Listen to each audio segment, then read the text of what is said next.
point sur la situation à Las Vegas et ce mouvement de panique après qu'une femme au volant de son véhicule a foncé dans la foule. Le bilan, au moins un mort et 37 blessés, 7 dans un état critique. La femme a été arrêtée et mise en garde à vue. On en parle avec notre correspondant aux États-Unis, David Benaïm. Bonsoir. Les autorités viennent de donner une conférence de presse. La piste d'un acte délibéré est étudiée.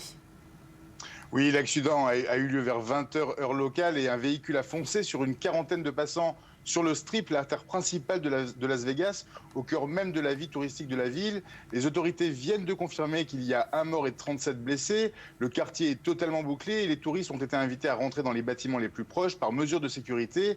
La voiture a terminé sa course dans l'entrée de l'hôtel Paris, l'un des symboles du luxe et de la luxure de la ville.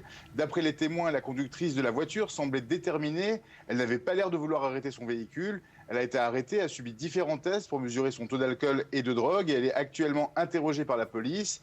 Un enfant de 3 ans a été retrouvé dans le véhicule. Il n'est pas blessé. Les autorités viennent d'écarter la piste terroriste. Les informations préliminaires de l'enquête laissent entendre qu'il s'agirait d'un acte intentionnel, d'un crime de droit commun. Depuis l'attaque de San Bernardino au début du mois, les Américains et les autorités sont en état d'alerte permanente. Mais pour l'instant, un mort et 37 blessés, dont 6 dans un état grave.